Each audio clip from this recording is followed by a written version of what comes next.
Whoops! That's the wrong one! Oh my god. Well, as I say, it's not a little bit of a Lafayette Dio stream without a little bit of scuff here and there. Why my eyes closed? Wait. Grimace. Grimace? Huh? Why you? Ah, okay. We're apparently we're going with the Grimace again as usual. Oh. Can't be Dennis without a menace. Can't be a Grimace without a Grimace. Anyway, hello to those in the past, to those in the present, to those in the future, to those who are watching in the here and now. Hi, my name is Lafayette Dio. I'm a guardian of the boundary who was kicked out of my own territory and dead ended up becoming a doll shop employee in another world. And today, as I've been promising for like the past forever, we're doing another doll customizing stream. Yeah, yeah. It's been so long. It's been so long. I've missed doing the doll customizing stream. Like legitimately. It's one of my favorite streams, even though it takes me so long to get certain things done. I love them so much. And I kept on saying, okay, we'll get back to it, but I got caught up in a lot of things. Mainly, like, you know, school stuff and doing editing and other stuff, which I actually am editing some videos. I actually am. One's gonna go up tonight on the Lafayette Dio Shorts YouTube, and also on the also on Twitter. So both shorts will be going up today. I mean, it's just one. It's just gonna go up on multi-platform. It's actually my first short form, so honestly, I don't know how well it's gonna go.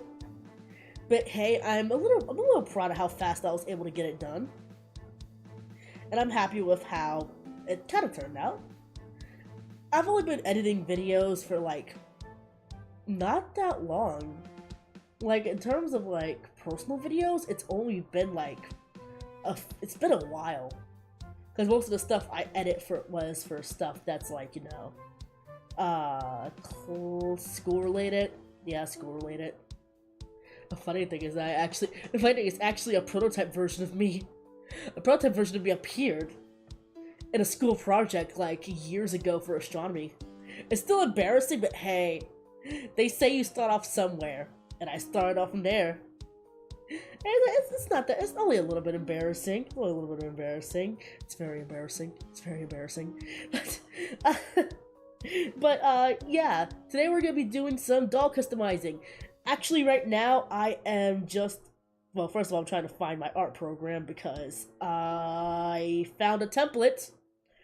I found a template for doll eyes, and I actually did make some Emil eyes. So eyes for Emil custom, like a while ago. I just forgot to actually fix them because the ones that I was using before weren't the right ones. So yeah, we're gonna be doing a little bit of resin today. I'm also gonna say this as a privy to a warning. The way I'm doing it is gonna be stupid. Do not follow what I'm doing. Make sure you're wearing proper gloves. I have to have gloves. I have to have fingerless gloves on, otherwise I can't grip onto certain things. So that's the main reason why I'm doing it like that. But I am using a nozzle. I'm using a nozzle for my resin. I'm using UV resin. I have a resin light. So I will be actually doing it in layers. So again, do as I say, not as I do. And in this case, do not follow what I'm doing when I'm making resin eyes. Make sure you are wearing proper PPE. Make sure you're wearing proper PPE. Make sure that you are wearing proper gloves. That is what I'm going to say before I even get started. Because I don't mind if I'm in a little danger, but you guys don't do what I do. Let's see if I can find. Yeah. Okay, here's the eyes. But yeah, just very quickly, I'm just doing a quick eye swappy. No, not eye swap. Like image to add? Wait, no, it's a PDF. It's PDF. It's PDF. How can I open this actually? Oh, wait, no, I know how to. Oh, I'm so sorry. I'm so sorry. Okay, open this and this. And then save a copy. Not as a... Can I save it as something besides a PDF?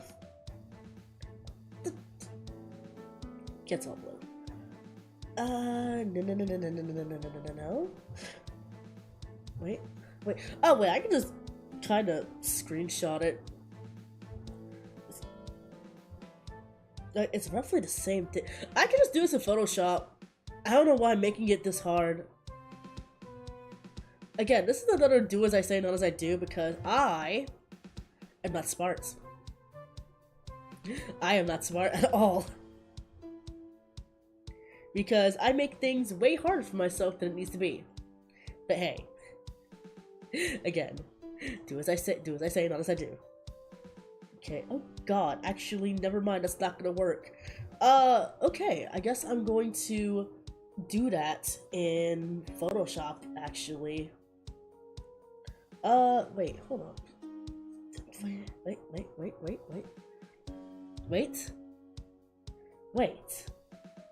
Wait, I have an idea.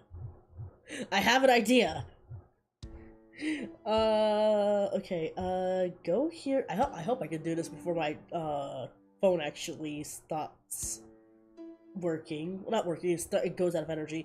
Let's see. Take this file, send it to my iCloud. But yeah, I use iCloud for, like, a lot of my stuff.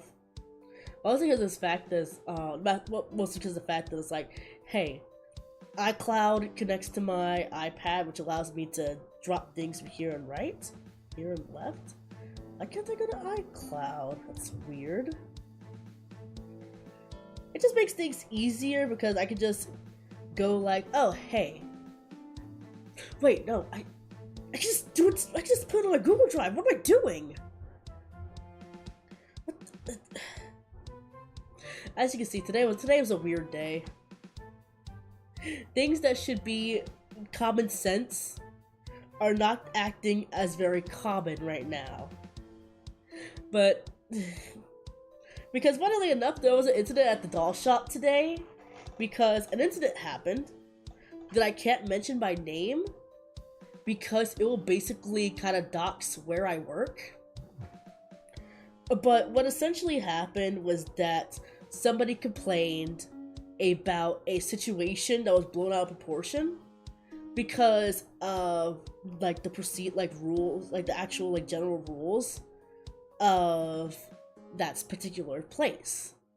Because those rules were broken, they had to dispose of the product. And when they found out why they disposed of the product, they got mad.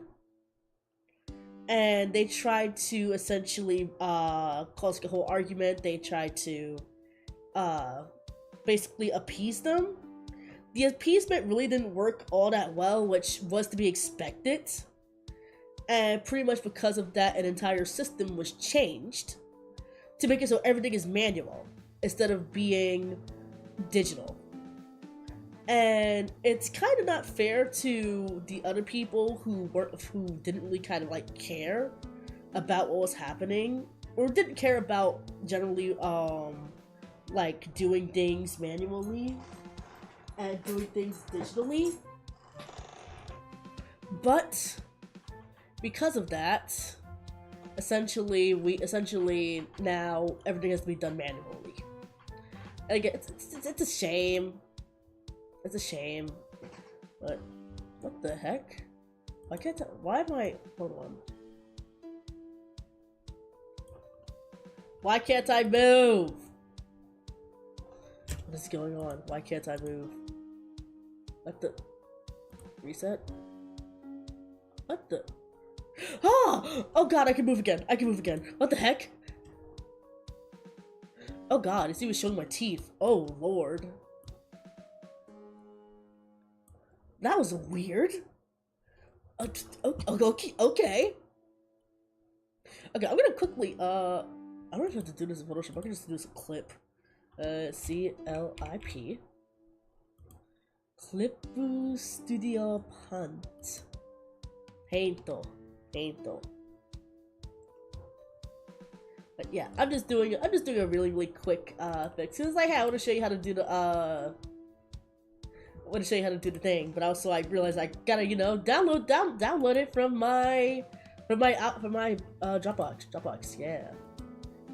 Drive.google.com, Drive. Ay, my lord. Okay, download this. I don't care about that. There we go. And then download this. And then save that in here. Save it in here. Save it in there. Yes, yes. Open the PDF. Go to downloads. Download. Oh god. Oh god, is it happening again? You know what? I really do need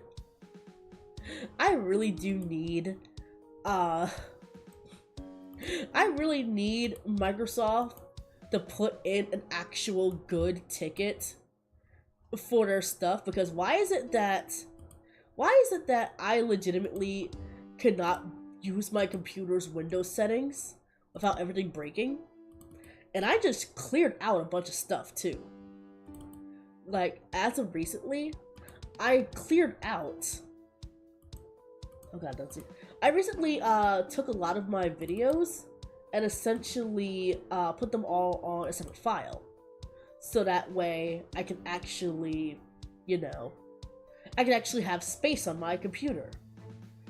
But for some reason, I'm still having problems. And I don't appreciate the fact that I'm having problems. Like, it shouldn't be this hard to have, you know, to have the basic stuff. Like, this is, like, come on. Wait, hold on. I don't know why it's like that. I don't know. I mean, I know it's probably because of the fact that, oh, Windows 10 is still very, very new. But even still, what happened to the actual testing behind the product itself? Shouldn't that be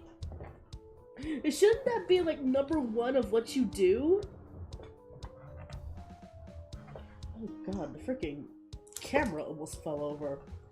It's terrifying. Let's see. Shove that right here. Shove that right here. Go. Put that right there. Oh god. Oh no. Okay, I'm gonna make this really, really quick. Okay, so this is like this. So when I go right here, I believe the eyes are 20 millimeters. Yeah, I believe the eyes for Momo are 20 millimeters. Yeah, 20 millimeters. So it should be, if I go in here, go into this, make it transparent, take that. I'm getting hungry again, even though I just finished eating like not even an hour ago. Go into here, go into here, go into here, transform, go into here, put this like this, and then take this, right? Take that, delete. God, I part of me wants to go back through and watch Death Note again, but I feel like Death Note is one of those series where you watch it once and then you never watch it again, because of the fact that, oh, once you kind of know what happens, the rest of it is kind of spoiled, because it's like, oh, you know what happens, you know who dies, which is why there's like certain anime I don't watch after I complete it the first time, because I'm like, oh, I know everything that's gonna happen, so there's no point in me watching it over. It is probably bad, but hey. But hey. Okay, that's done. Alright. Save as. Save as?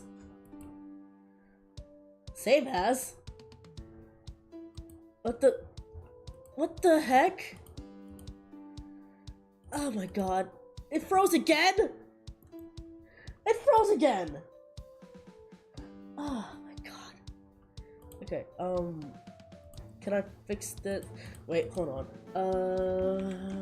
It's task manager. Explorer. Restart. Task manager. Okay, can I? Oh no, it froze the entirety of my Clip Studio paint. Oh no. Oh no. What? Okay, let's try opening that again. That is weird. And it also means my freaking thing, changed. Ah! Why? This is what I get for trying to do something extra. I should have just done the hand cam. Okay, let's see. Can I get that back? Did it save? How to get back crashed file Clip Studio Paint. My documents. Oh god, is he even gonna let me go into my documents? Oh my god. SELSYS.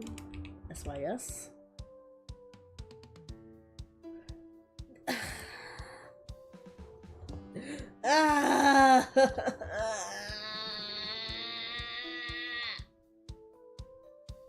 Why? Why? Why? SELSYS. This I don't like this. I hate this. Okay, this isn't working. Okay, this is not working. Okay. I'm gonna do this really fast again. No. Ah. 1, 2, 3. What? What do you mean? There's a... What? What? Okay, there's that. 1, 2. Wait. I already copied it, so Control V? Control V? Oh no, it's not working. Frick. Okay, I'm so sorry. I'm so sorry. This was only meant to be like a 5-second thing, and it's turning into a 10-minute thing. This is. I mean, I was never professional in the first place, but it's like this is like hyper unprofessional. Ugh. You see, this is why I never went into tech, amongst other things. This is one of the other reasons I never went into tech, because it's like they're like, yeah, can you do A, B, C, 5, and 6? And I'm like, I could do A, B, and 7. You know what? That was a stupid joke. I'm just gonna do this really fast. This is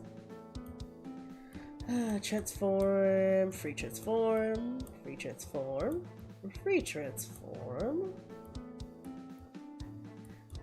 His eyes are gonna look a little. His eyes might look a little bit weird because it's like his eyes are a little bit more ovular. But honestly, I could probably get away with it because this is a 20 sen. And I think what I might do is that I might do a I say 20 sen, but it's actually a 20 mm. So instead of 20 centimeters, it's 20 millimeters. Because it goes by millimeters, so it goes by metric units, which is only a little bit hard. Actually, I think I've gotten better at using. I think I've gotten a little bit better at using metric ever since I started getting into like dolls. Even though you'll never catch me measuring, which is again the bane of my existence. Okay, Emil